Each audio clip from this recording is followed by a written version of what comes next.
Far more than we think. Making Sense of Spirituality by Angelo. Chapter 14. Sense and Sensibility. Another obvious truth that has only dawned on me fairly recently is that we live our entire lives in our minds. Clearly all my thoughts take place in my mind, but it was quite a revelation for me when I came to understand that every experience I have ever had has ultimately taken place there. My sense of life and myself was much bigger than simply what was going on in my mind. Yet, upon simple examination, it became clear that my mind is indeed where my whole life is lived. The reason being that all of our senses ultimately end up as signals in our brains. We're all familiar with how each of our senses work, but a summary of the key mechanisms helps firmly establish the direct connection to the mind. Each sense is a miracle of biology in itself, yet we all take them so much for granted, unless of course we're unfortunate enough to lose one or more of them. Eyesight works by focusing light onto the retina, which it then converts into electrical impulses that are carried to the brain via the optic nerve. The brain then interprets these signals to produce vision. Our experience of colour, distance, recognition, and visual perspective all arise from this amazing process, and all of it takes place in our brain and not in our eyes. Our hearing is equally extraordinary. Sounds are pulses of pressure fluctuations that create vibrations of differing frequency. These vibrations are mainly carried through the air in our atmosphere, but can also move through solid matter and liquids. The outer ear captures and funnels these pulses inwards, and they then vibrate the eardrum. The eardrum amplifies the vibrations to form waves in the fluid of the ear. These waves then finally reach hair cells that generate an electrical impulse that's carried to the brain by the cochlear nerve. The brain interprets these signals into the wide variety of sounds and volumes that we experience. Smell occurs when odorants release airborne molecules into the air that are then detected by the olfactory epithelium in the nose. This leads to electrical impulses that travel through a nerve fibre to the olfactory bulb in the brain. It is the interpretation of these electrical signals in the brain that creates the sense of smell as we experience it. And taste works in a similar way to smell, in that taste buds on the tongue, comprised of gustatory receptor cells, convert the chemical characteristics of substances into electrical signals that are passed to the brain. The brain then interprets taste and also what we know as flavour, which arises as a result of the combination of taste and smell. Our sense of touch, or our somatic sensory system, is comprised of about 5 million nerve receptors in our skin and within our bodies. These receptors detect pressure, temperature and pain and pass electrochemical signals via neurons to the spinal cord and upwards to the brain. Although we experience touch and pain in specific areas of our bodies, it is the interpretation of the signals in the brain that creates the sensations. So all 5 of our senses detect external conditions and convert them into electrical signals that are processed in the brain. Then, as per the cycle of the mind, we add our own unique perception to this information, and this creates our experience of reality. Everything that happens in our world ends up being experienced in our minds. The entire experience of life is reduced to a bunch of electrical signals being interpreted by our brains. There's no other reality for us except that which takes place in our minds. As well as the five senses and our subsequent thoughts, the other thing that creates our experience of reality is our emotional reaction to those thoughts. We feel emotions throughout our body, but even these bodily feelings are ultimately experienced in the brain. In very basic evolutionary terms, our emotions serve us by being our response to external stimuli relating to survival or reproduction. The part of the brain known as the limbic system assesses the emotional value of external stimuli and reacts accordingly.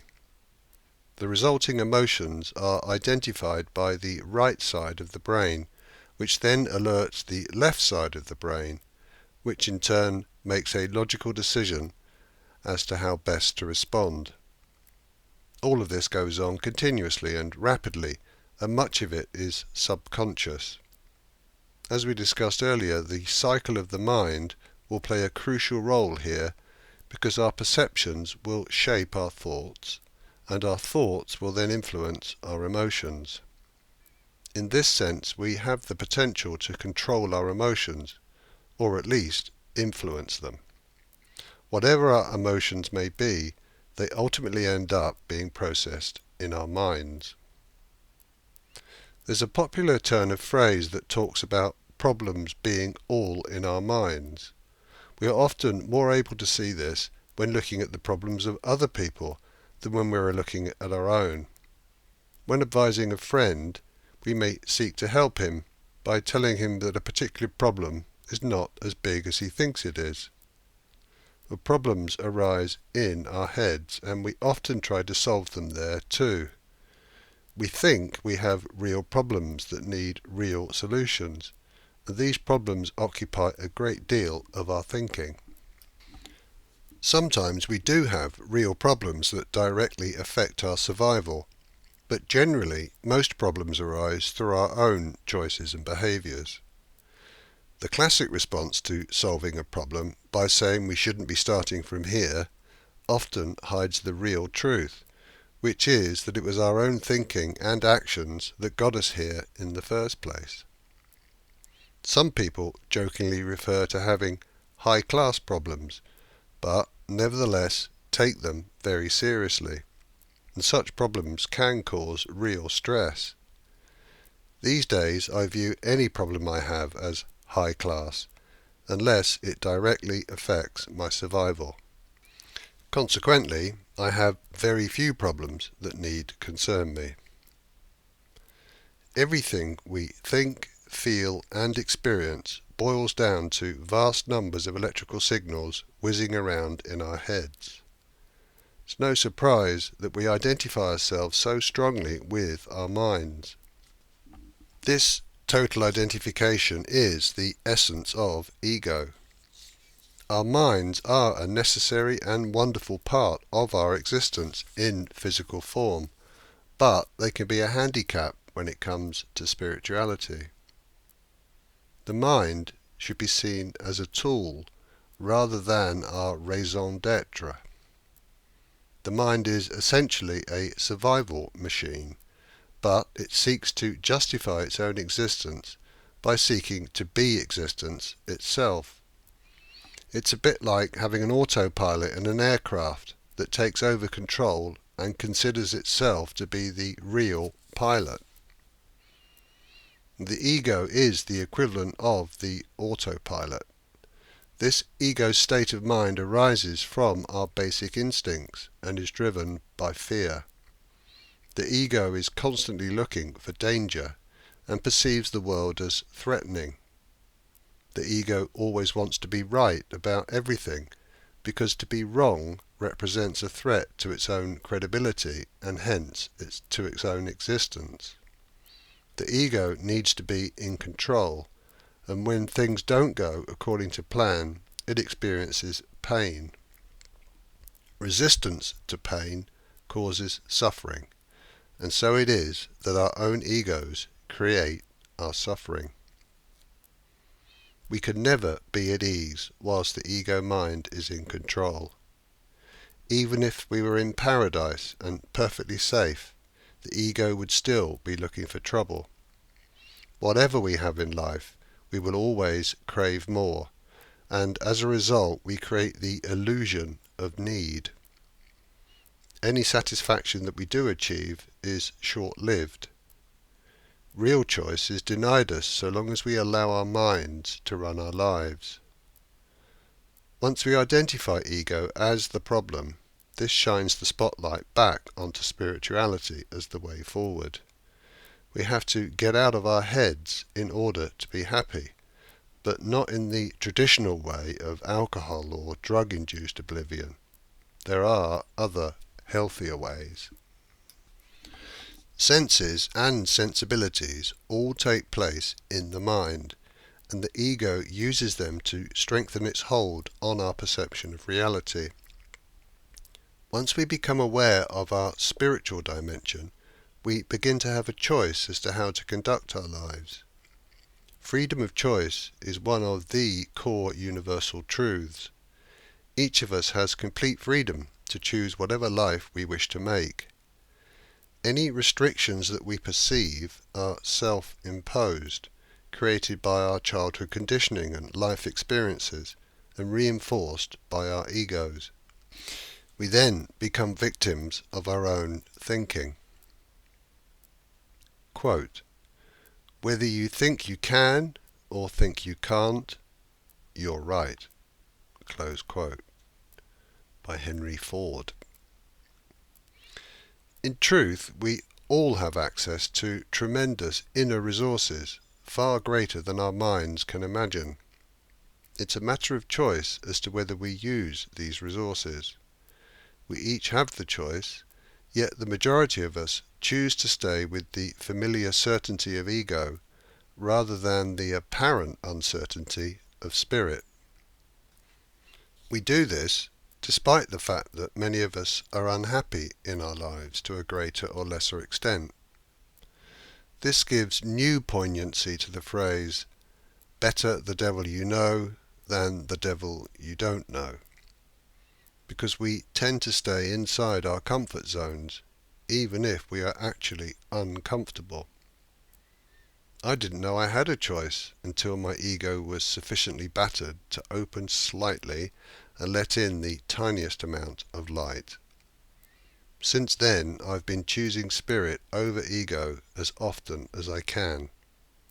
I oscillate back and forth, of course, because ego is so much a default position that I can easily forget, especially when unexpected things happen.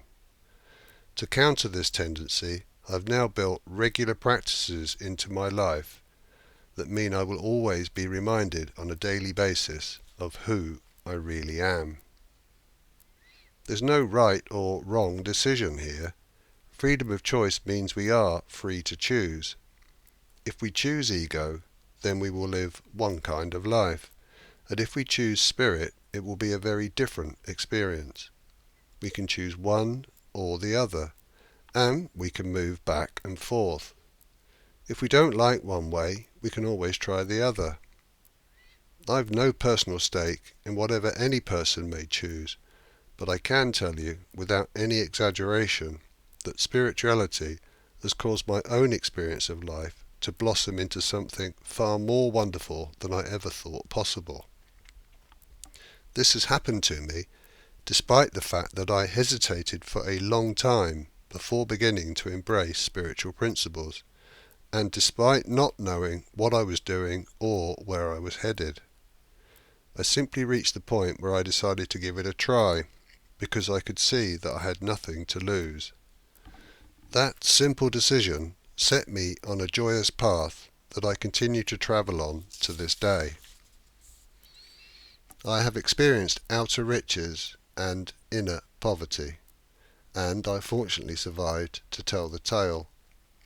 Along the way I gained the world, but lost my soul, and the subsequent suffering led me to desperately seek a way out.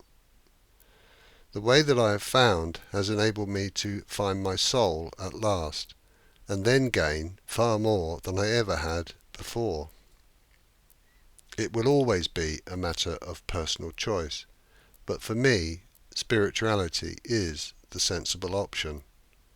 It's the sensible option because spirituality makes perfect sense. Spirituality is sense and sensibility.